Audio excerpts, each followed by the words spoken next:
आज 8 नोव्हेंबर बुधवार. उद्यापासून गोवत्स पूजन सुरू होते. परवा धनत्रयोदशी आणि सर्वांना दीपावलीच्या शुभेच्छा. आज तयारीसाठी शुभेच्छा. दादांना वाटलं आजच 9 तारीख आहे तर ठीक आहे. होय होय आज माझ्याकडनं चूक झाली. नाही असू दे असू दे 10 मिनटं चालते. तर आपण आता प्रार्थना म्हणूया. सर्वांना मनापासून शुभेच्छा. छान दिवाळीत अगदी काय यशस्वी निरामय अशी होऊ देत, आनंददायी होऊ देत आणि सगळ्यांना दीपाप्रमाणे प्रकाश, ज्ञानाचा प्रकाश मिळू देत अशी अपेक्षा करते. आणि आजच्या आपल्या 10व्या अध्यायाचा 16वा श्लोक घ्यायचा आहे, पण 15वा थोडासा बघूयात. काल घाईघाईत झालेला होता. वसुदेव सुतं देवं कंसचाणूरमर्दनं देवकी परमानंदं कृष्णं वंदे जगद्गुरुं.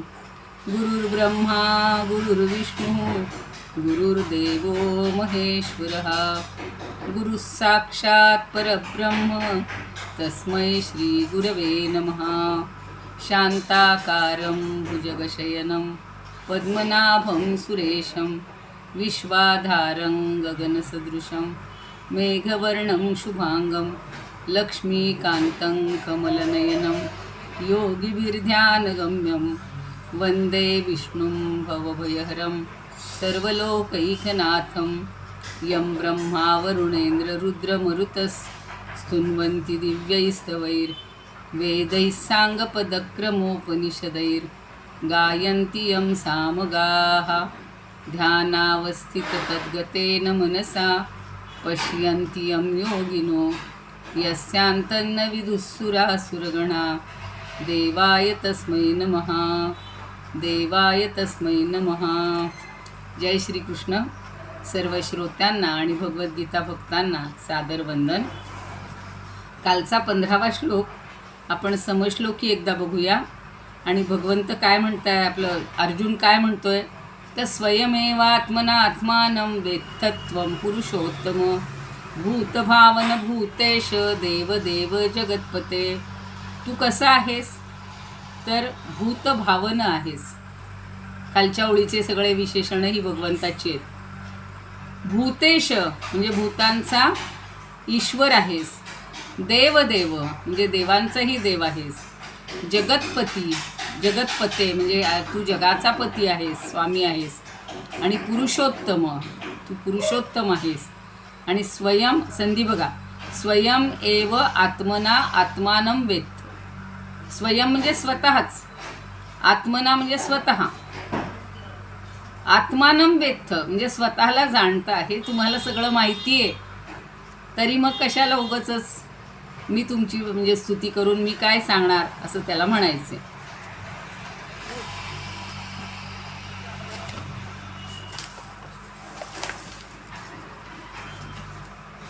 जाणसी ते तुझे तूची प्रत्यक्ष पुरुषोत्तमा.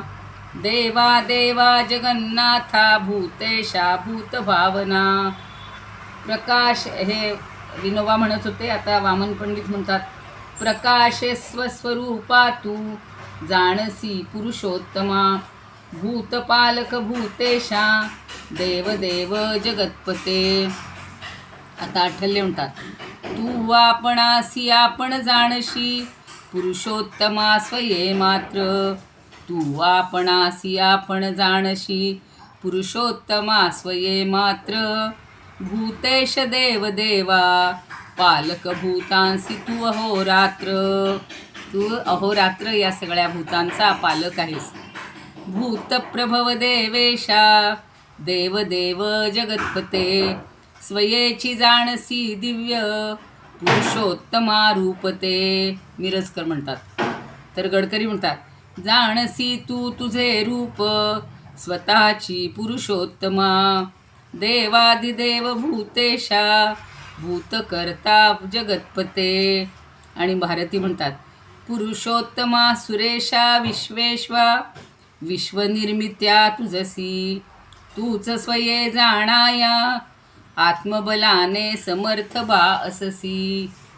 तुझं आत्मबल आत्मसामर्थ्य इतकं आहे की तू स्वतःला जाणू शकतोयस. मी तुझ्याबद्दल सांगण्याची काही आवश्यकता नाही.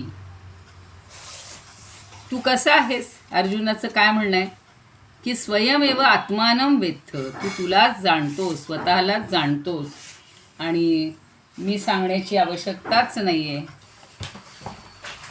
शंकराचार्य म्हणतात, हे पुरुषोत्तमा, सर्व प्राणीमात्रांना उत्पन्न करणारा भूत भावन, भावन म्हणजे निर्माण करणारा, पुन्हा भूत भावन भूतेश म्हणजे भूतमात्रांचा ईश स्वामी, आणि जगतपती जगतपते म्हणजे जगताचा पती असणारे अशा तू आपणच आपणास निरतिशय ज्ञान, ऐश्वर्य आणि सामर्थ्य या सगळ्या शक्तींनी युक्त असलेल्या स्वतःला जाणतोस किंवा ईश्वराला जाणतोस. त्यामुळे मी काय अधिक सांगावं. आता प्रत्येक शब्दाचा अर्थ आपल्याला कळलेला आहे.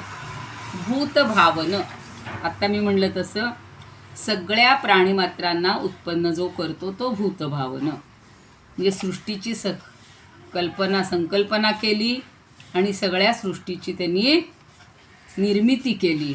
मग त्यामध्ये फळं, फुलं, हिरवळ सगळं मुलं, प्राणी, पक्षी, वृक्ष सगळं निर्माण केलेलं आहे. सगळी वनश्री निर्माण केलेली आहे. त्यामुळं तू भूतभावन आहेस. पुढं म्हणले भूतेश, ईश म्हणजे स्वामी. तू या केलेल्या सृष्टीचं सगळ्यांचं पालन करतोयस, नियमन करतोयस. सगळ्या सृष्टीचं पालन पोषण करणारा तू ईश आहेस, स्वामी आहेस, ईश्वर आहेस. आणि एवढंच नाही तर देवदेव म्हणजे देवांचं सुद्धा देव आहेस. देवांना सुद्धा पूजनीय आहेस, देवांचा आदर्श आहेस, देवांचं देखील नियमन करणार आहेस.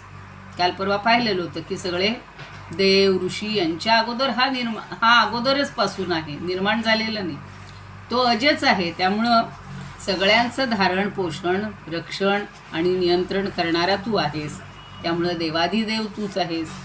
जगतपती, आता पती हा शब्द आपल्याला माहिती आहे की जो आपल्या पत्नीचं पालन करतो किंवा सगळ्या कुटुंबाचं पालन करतो. मग वन्न, वस्त्र, निवारा, संरक्षण या सगळ्या गोष्टी प्रामुख्याने याच्यामध्ये येतात, पालनकर्त्यामध्ये येतात.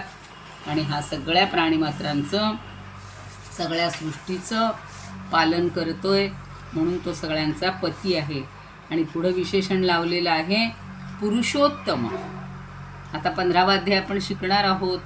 पुरुषोत्तम योग झालेला आहे म्हणजे हा सगळ्या पुरुषांमधला उत्तम आहे, उत्तम श्रेष्ठ पुरुष आहे. क्षर अक्षर त्याहून जो वेगळा आहे असा पुरुषोत्तम तू आहेस. आणि हे तू सगळं जाणतोच आहेस. मग तुझं थोरपण मी तुला काय सांगावं रे, कारण तू सगळ्यांचा भाऊ आहे, सगळ्यांचा मित्र आहे, सगळ्यांचा पती आहे, सगळ्यांचा पिता आहेस, सगळी नाती आहेत तुझ्याकडे. आणि त्यामुळं मी तुला काय सांगावं. ज्ञानदेव काय म्हणतात, हे ऐकिले की भूतभावना, त्रिभुवन गज पंचानना, सकळ देवदेवतार्चना जगन्नायका. जरी थोरी तुझी पाहता हो, तरी पासी उभे ठाकावया ही योग्य न हो. माशोच्चता जरी विनवूजी बी हो, तरी आज उपायो नाही.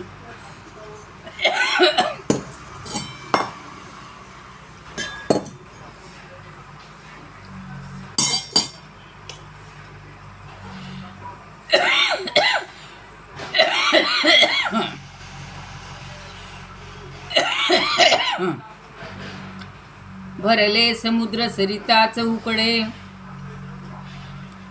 परिते बापियासी कोरडे. काजई मेघवनी थेंबुटा पडे, ते पाणी कितया.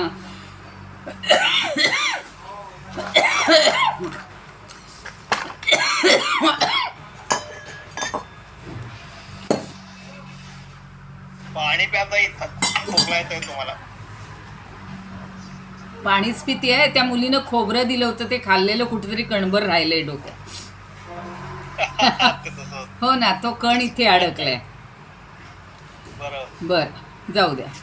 तर असं हे भगवंताचं थोरपण सगळं ज्ञानदेवांनी सांगितलेलं आहे की मेघवनी थेंबुटा पडे ते पाणी की तया, तैसे श्री गुरु सर्वत्र आथी परिकृष्णा आम्हा तूची गती, असो मज प्रति विभूती सांगे. आता विनंती काय आहे की हे सगळं असू द्या हो, पण मला तुम्ही पहिल्यांदा तुमची विभूती सांगा, तुमचं ऐश्वर सांगा. तुम्ही हत्तीला नष्ट करणारे सिंह आहात, देवादिदेव तुमची आराधना करतात. तर असे सगळे असताना तुम्ही आता तुमचं महत्त्व, तुमच्या विभूती मला सांगा. आता 16वा श्लोक बघूया आपण. आता अर्जुनाची इच्छा काय आहे? सगळ्या विभूती बघायच्या आहेत. वक्तुमर्हस्य शेषेण दिव्या ह्यात्मविभूतयः याभिर्विभूतिभिर्लोकान् इमांस्त्वं व्याप्य तिष्ठसि. आता इथे छोटासा संधी आहे, छोटा म्हणजे मोठे आहेत संधी. वक्तुम अर्हसी अशेषेण. वक्तुम म्हणजे सांगण्यासाठी, अर्हसी म्हणजे तू योग्य आहेस. काय? अशेषेण दिव्या ही आत्मविभूतयः. तुझ्या विभूती कशा आहेत? दिव्य आहेत. आणि आत्म म्हणजे स्वतःच्या, आपल्या दिव्य विभूती तू सांगू इच्छितोस किंवा सांगणं शक्य आहे, योग्य आहे, समर्थ आहेस. आता खालची ओळ जरा मोठा संधी आहे. याभिही विभूतिभिही लोकान इमान त्वम, एवढे शब्द आहेत. याभिही म्हणजे ज्यांनी, ज्या, विभूतिभिही म्हणजे विभूतींनी, लोकान सगळे लोक, कोण? इमान हे सगळे लोक, व्याप्य तिष्ठसी त्वम तिष्ठसी. या सगळ्या विभूतींनी हे सगळे लोक व्यापून तू शिल्लक आहेस किंवा तू स्थित आहेस. म्हणून पहिल्या ओळीत सांगितले की वक्तुम अर्हसी अशेषेण. म्हणून तू तुझ्या विभूती मला अशेषण, काही शिल्लक ठेवू नको, सगळ्याच्या सगळ्या सांग. आता अर्जुनाच्या या वाक्याप्रमाणे जर भगवंतांनी आपल्या विभूती सांगायला सुरुवात केली असती तर समजा एखाद्याने PhDचा ग्रंथ लिहायला घेतला तरी तो जन्मभर पुरलाच नसता, कारण रोज नवीन वस्तू निर्माण होते. ती प्रत्येक वस्तू म्हणजे त्याची विभूतीच आहे ना. जगात जे जे दिसते त्याची यादी करायची म्हणलं तर, म्हणून मागे शंकराचार्यांचा एक ग्रंथ सांगताना मी विद्यार्थ्यांना नेहमी म्हणायचे, ते काय म्हणतात की दृश्यम सर्वम अनात्मा स्यात्. दिसणाऱ्या सगळ्या गोष्टी अनात्म आहेत. दृग एव आत्मा विवेकिनः. आणि तो बघणारा जो आहे, जी दृष्टी आहे किंवा जो बघणारा जो आहे तो आत्मा आहे आणि तो विवेकी लोकांना समजतो. म्हणजे हे सगळं पाहणारा, हे सगळं निर्माण करणारा एकमेव आहे. वन व्हर्सेस ऑल आहे.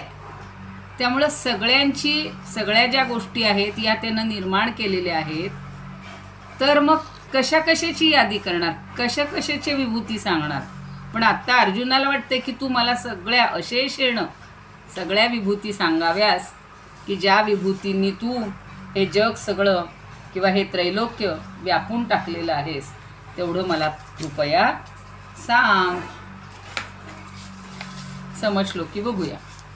विभूती आपुल्या दिव्य मज निशेष सांग तू, ज्यांनी हे विश्व तू सारे राहिलास भरून या. सगळं विश्व तू भरून राहिलायस की नाही. मग ज्या विभूतीतनी तू विश्व भरलेस त्या सगळ्या विभूती मला सांग. निशेष, यांनी काय सांगितलं? निशेष. अशेष म्हणजे निशेष.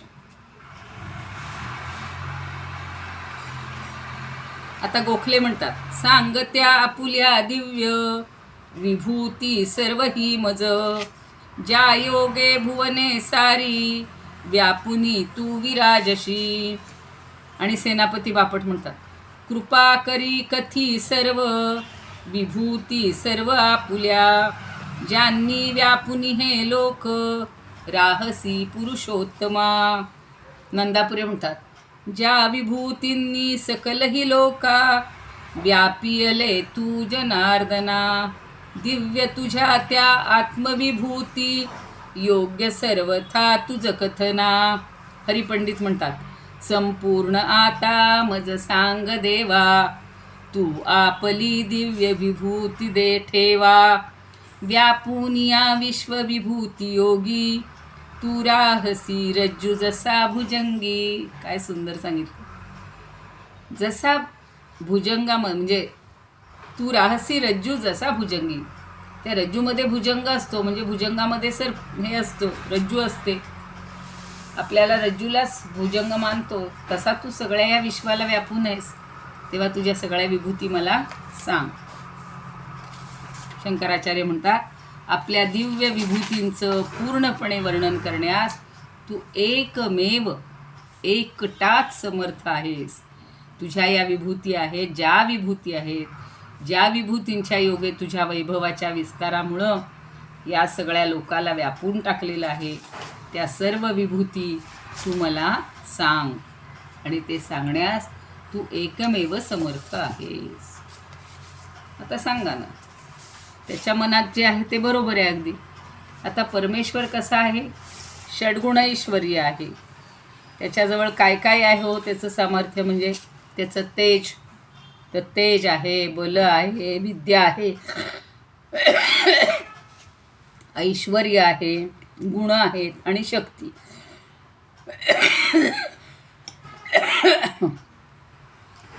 जी लगड सोन्याची 100% शुद्ध असते, तिचा दागिना करायचा असतो बरं का. पण त्याच्यात थोडंसं सोनं मिसळतात. कोण?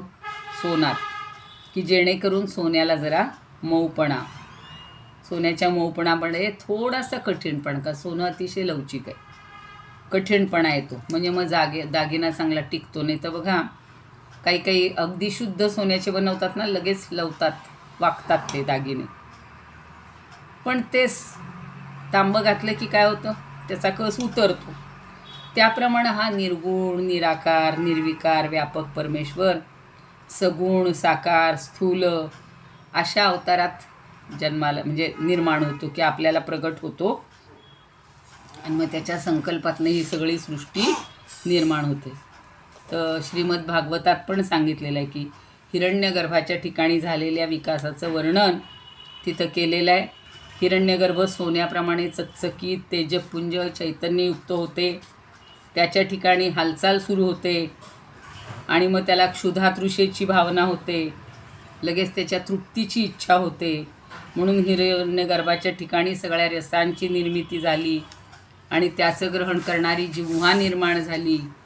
मग बोलण्याची इच्छा झाली, मग शब्द स्वर निर्माण झाले, म्हणजे वाणी निर्माण झाली. आणि पाहण्याची इच्छा झाली म्हणून मग चक्षु निर्माण झाले. चंद्र सूर्य देवता निर्माण झाल्या आणि रूप दृश्य सगळी निर्माण झाली. आणि मग सगळी इंद्रिय, ज्ञानेंद्रिय, कर्मेंद्रिय सगळी निर्माण झाली. त्यांच्या सगळ्या देवता निर्माण झाल्या, त्याची साधनंही निर्माण झाली. आणि परमेश्वराला जलविहार करण्याची इच्छा झाली म्हणून त्यांनी मत्स्यरूप घेतलं. अवकाशात विहार करण्याची इच्छा झाली म्हणून त्यांनी पक्षीरूप घेतलं. अशा या संकल्पातून सगळ्या सृष्टीचा जन्म झाला असं भागवतात वर्णन आहे. पण मासा हा अवकाशात विहार करू शकत नाही, पक्षी पाण्यात राहू शकत नाही. म्हणजेच परमेश्वरानं स्थूल रूपानं अवतीर्ण झाल्या कारणानं बरीच बंधनं घालून घेतलेली आहेत. मनुष्य पण उडू शकत नाही. आपण आता विमानात बसून उडतो ते सोडा, पण म्हणून लहानपणी मला आठवतं असे कल्पना विस्तारात्मक हे असायचे, कल्पनेवर आधारित. मला पंख असते तर, मी आकाशात उडू लागलो तर अशी रूपं घेऊ आपण शकलो असतो किंवा शकतो.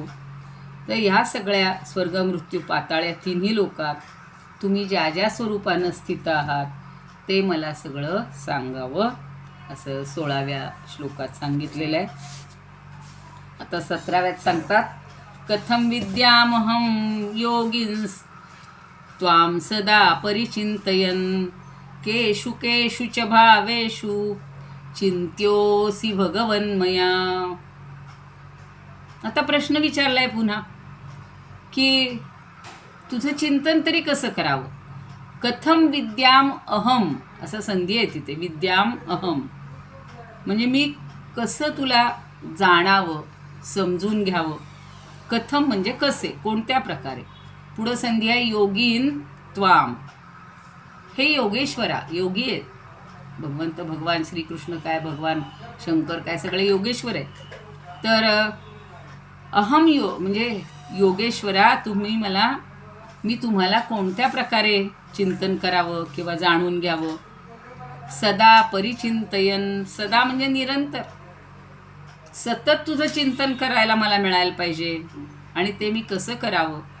पुढं म्हणतात केशू केशूचे भावेशू, आणि कोणकोणत्या भावांमध्ये. मया म्हणजे माझ्याकडून, चिंत्य हा असी, तिथं संधी आहे, चिंत्य हा असी भगवन मया. हे भगवन किंवा हे भगवान, माझ्याकडून तुझं चिंतन कसं कसं केलं जावं बरं. कसं करण्यास तू योग्य आहेस, कोणते भाव असले पाहिजेत माझ्या ठिकाणी, ते सगळं आता सांगा असं म्हटलेलं आहे. आणि अजून पुढचा नुसताच म्हणून घेऊया, म्हणजे मग हा एक टप्पा संपतो. व पुढच्या वेळेला आपल्याला म्हणजे दिवाळीच्या प्रवासात आल्यावर सगळा हे करता येईल. विस्तरेणात्मनो योगम विभूतींच जनार्दन भूय कथय तृप्तिर्हि शृण्वतो नास्ति मे मृतम. हे जनार्दना, विस्तरेण आत्मनः, आत्मनो म्हणजे आत्मनः विसर्गाचा ओ, आत्मनः म्हणजे आपली, योगम म्हणजे योगशक्ती, ती कशी सांग, विस्तरेण, विस्तारपूर्वक सांग. आणि विभूतींच, आणि विभूती पण सांगा. कारण काय, भूय हा पुन्हा पुन्हा सांगा, आणखी सांगा. कथय म्हणजे सांगा. कारण का, अमृतम शृण्वतः मे तृप्तीही न असती. अमृत ऐकायचं म्हणजे अमृत प्यायचं असतं, पण इथे अमृत म्हणजे अमृतमय वचनं, अमृतवाणीसारखी वचनं. शृण्वतः म्हणजे ऐकताना. मे तृप्तीही न असती, अरे माझी तृप्तीच होत नाही आहे. अरे जनार्दना, आपली योगशक्ती सांगा, विभूती सांगा, विस्तारांनी सांगा. आणि अशी तुमची अमृतमय वचनं ऐकत असताना माझी काही तृप्ती होत नाही. अर्थात ऐकण्याची माझी उत्कंठा कमी होत नाही, उलट अधिकच वाढत जाते. कधी कधी बघा, एखादी व्यक्ती इतकी आपली लाडकी असते की त्यांनी किती सांगितलं ना तरी आपल्याला ऐकतच राहावं वाटतं. आपण म्हणतो अजून सांगा ना, लहान मुलं म्हणतात बघा, अजून सांगा ना, अजून सांगा ना, छान वाटते तुमचं हे ऐकायला. तसं आता हा अर्जुनाला इतकी ओढ लागलेली आहे आणि तो म्हणतो की अजून सांगा, अजून सांगा. आता आपण याच्यावरचं जे विवेचन आहे ते आल्यावर पाहू. फक्त 1-2 हे पाहते, समश्लोकी 1-2 बघूया, कारण वेळच संपून जाईल कदाचित. नाही, अजून वेळ आहे, भरपूर आहे. कथम विद्यामहम योगीन स्वाम सदा परिचिंतयन, त्याचे समश्लोकी बघा.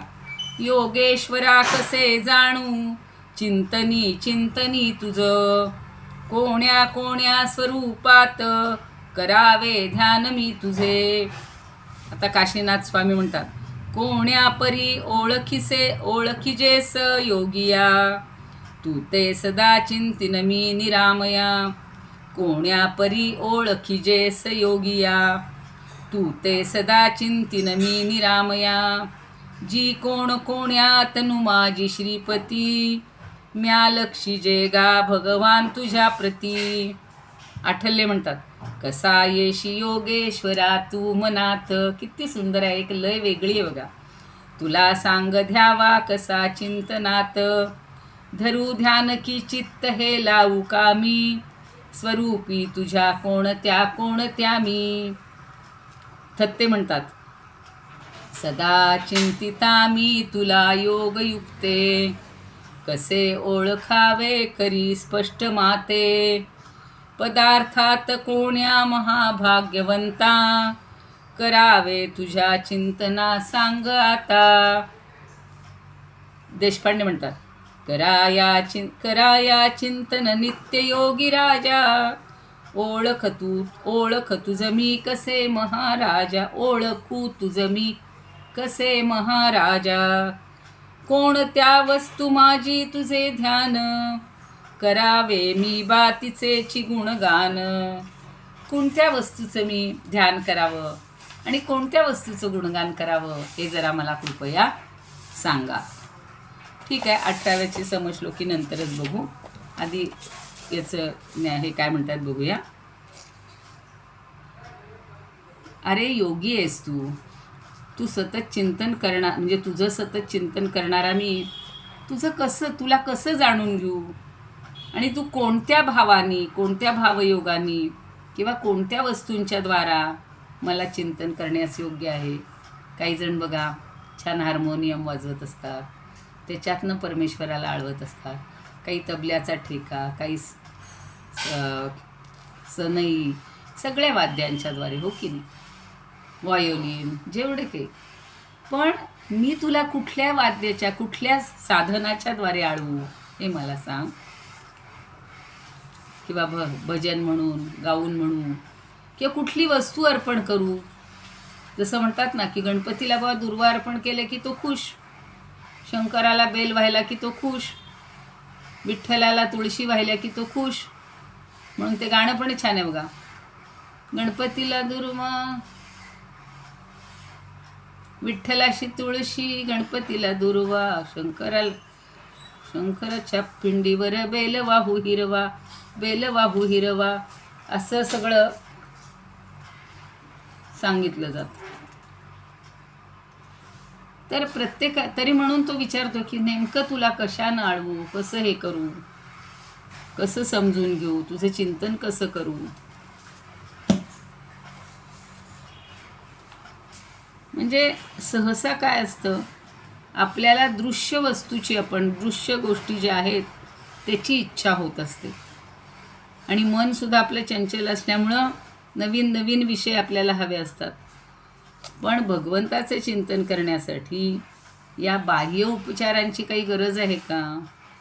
आपल्या अंतरंगामध्ये त्याला साठवायचे, त्याची जाणीव करून घ्यायची आहे, आणि मग तो आनंद आपल्याला मिळवायचा आहे. म्हणून अजूनही पुन्हा पुन्हा सांगतायत की तू मला कसं, तुला जाणून घेता येईल, तू नेमका कसा कसा कुठल्या विभूतींमध्ये भरून राहिलेला आहेस ते मला सांग. आता 19वा पाहिलं का, 18चं हे बघूया समजलो. त्या विभूती तसा योग आपुला तो सविस्तर. 18वा, पुन्हा सांग नव्हे तृप्ती सेविता वचनामृत.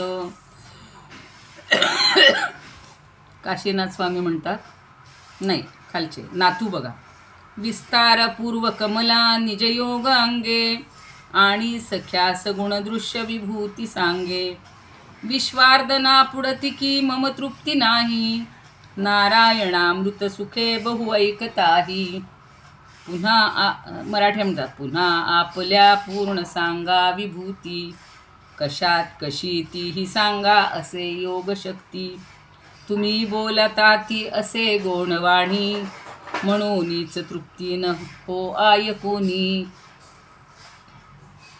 निमकर म्हणतात, सविस्तार सांगे पुन्हा देवराया, तुझा योग माते विभूती तुझी या. तुझी पियुषा सारखी गोडवाणी, किती ऐकल्याही न तृप्ती सआणी. देशपांडे म्हणतात, सांग विस्तारे जनार्दना दोन्ही, निज विभूती निज योग बल फिरोनी. दिव्य वचनामृत परिसता तुझे हे, चित्त माझे हे प्रभो तृप्त नोहे. कितीही ऐकलं तरी सुद्धा माझं मन काही तृप्त होत नाही. अरे जनार्दना, तुझी ही ऐश्वर्यवती सगळी विशेष शक्ती आणि विभूती, म्हणजे चिंतन करण्यास योग्य अशा वस्तूंचा विस्तार तू मला सविस्तर सांग. कारण गमन ही क्रिया आहे असा अर्धधातूचा अर्थ आहे. अर्धधातूचा अर्थ काय? गमन. आणि अर्धधातूचं रूपच जनार्दन आहे. म्हणजे असुर म्हणजे देवतांचे प्रतिपक्षी विरोधी, मनुष्यांना नरक लोकास पाठवणारा असल्यामुळं तुला जनार्दन असं म्हणतात. आणि विकास आणि कल्याण या दोन पुरुषार्थ रूपाने सगळे लोक भगवंताची याचना करतात, म्हणून भगवंताला जनार्दन असं म्हणतात. हे तू मला पूर्वी सांगितलेलं आहेस, पण तरीसुद्धा तू पुन्हा पुन्हा मला तेच सांग. कारण तुझ्या मुखातून निघालेले शब्दरूप अमृताचे श्रवण करताना माझी काही तृप्ती होत नाही. पुन्हा पुन्हा ऐकत राहावं लागतं. जसं लोक वन्स मोर देतात, एखादं गाणं आवडलं की वन्स मोर, पुन्हा अजून एखादा कोणी म्हणतो वन्स मोर, पुन्हा पुन्हा ऐकत राहावं वाटतं. तसं भगवंताचं जे बोलणं आहे, भगवंताची जी वाणी आहे ती अखंड ऐकत राहावी वाटते. अखंड त्याच्या तोंडून ऐकावंसंच वाटत राहतं.